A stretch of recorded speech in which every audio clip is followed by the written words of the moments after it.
আল্লাহর নবী বলেন, তোমরা তোমাদের স্ত্রীদের মা বাবার নাম তুলে গালি দিও না। ইয়া রাসূলুল্লাহ, কেন? নবী আমার বলে, এক নাম্বার, আমি নবী মহিলাদের বাবা। সুবহানাল্লাহ নাই তো? নবী বলে, আমি নবী মহিলাদের বাবা। নবী এটা দিয়ে কি বুঝাইলেন? তার মানে আপনি যদি আপনার স্ত্রীর উমুক মারানি জি পেয়ে গালি দেন, তো নবীর স্ত্রীদের গায়ে গালি পড়বে। তাহলে নবীর স্ত্রীরা মুমিনদের মারে গালি দিয়ে আপনি কবিরা গুনাহ করবেন, আপনি গুনাহগার হবেন। এজন্য স্ত্রীদেরকে গালি দিবা না, সতর্ক থাকবা, জবানকে একটু লুণ্ঠিত করবা, মুখকে আবদ্ধ রাখবা, স্ত্রীদের সঙ্গে সুন্দর ব্যবহার, ভালো কথা বলবা, তবে বেশি ছাড়ও দিবা না, আবার বেশি শাসনও করবা না। কারণ আল্লাহ তাআলা এই মহিলাদেরকে আদম আলাইহিস সালামের বাম পাথরের বাঁকা হাড় দিয়ে তৈরি করেছেন। বেশি শাসন করতে যাইবা ভাঙে যাবে, আবার বেশি ছাড় দিয়া দিবা দেখবা বেশি উড়ন্ত হয়ে যাবে। তোমরা তোমাদের স্ত্রীদেরকে এমনভাবে লালন পালন করবা, দেখবা বড় সুন্দরভাবে চলবে। আমি বড় খুশি হয়েছি যখন আমি আমার ভাই মোহাম্মদ রুবেল ভাইয়ের ঘরের মধ্যে বসেছি। ওনার একটা বন্যা যেন ভাগ্নি বলতেছে, আমি বলছি আপনার ছেলেটাকে আপনি মোবাইল দেন না। কই হুজুর, আমি মোবাইল টাচ চালাই না।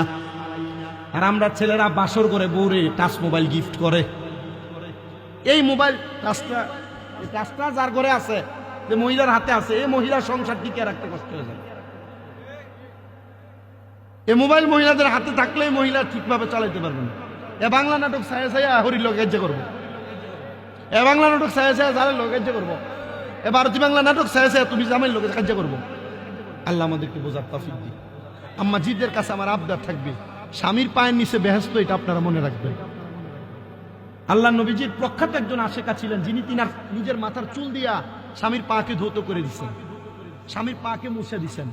এখন এর বেডিয়ে গরম পানি করে দিতে গেলে বেডি চিল্লায়, রাত্রবেলা ঠান্ডা ভাত ফালায় রাখে। আম্মাজিদেরকে বলছি, কখনো যদি না করে থাকেন, আজকে তুই ঈদের রাত একবার আকর্ষণীয়, স্বামীর একটু সালাম কইরা পারলে রাত্রবেলা নিজের চুলটা দিয়া পাটা মুছায় দিয়ে, দাম কমে যাবে। চিন্তা করে, হুজুর আমার সিরামের দাম 1200 টাকা, আমি যে চুলে সিরামটা দেই, এই সিরামটা দিয়ে আমার জামাইয়ের ফাঁ দিয়ে মুস্তামিরা সারাদিন কোনে কোনে আইতেছে।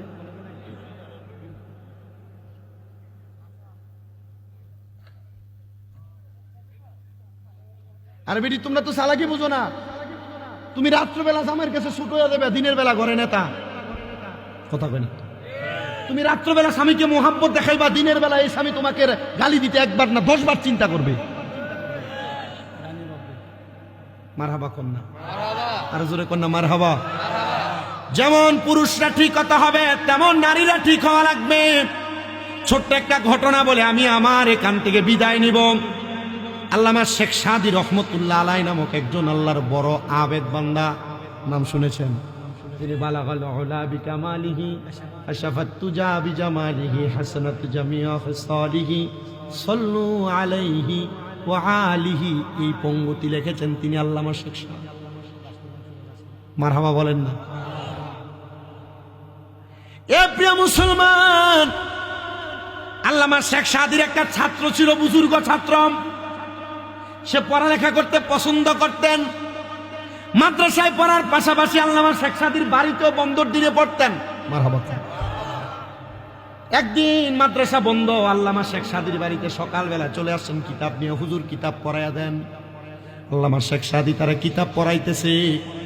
সে কিতাব পড়তে পড়তে জোহরের নামাজের ওয়াক্ত হয়ে গেছে।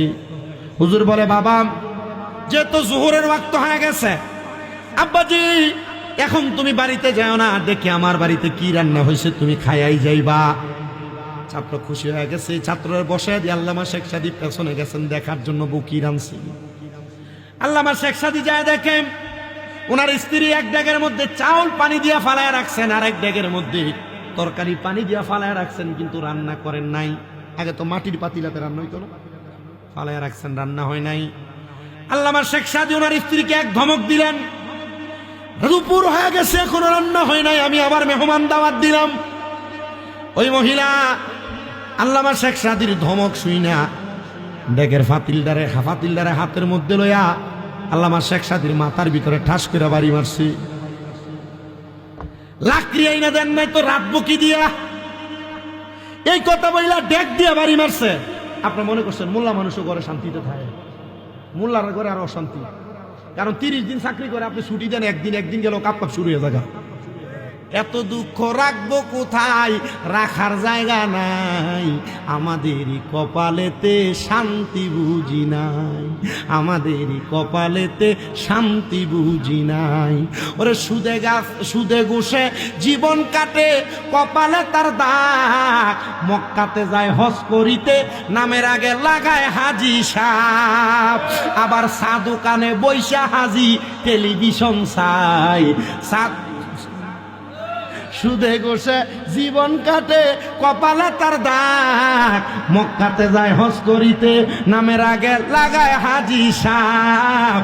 মক্কাতে যায় হজ করিতে, নামের আগে লাগায় হাজি সাহেব। আরে চা দোকানে বৈশা হাজি টেলিভিশন চাই।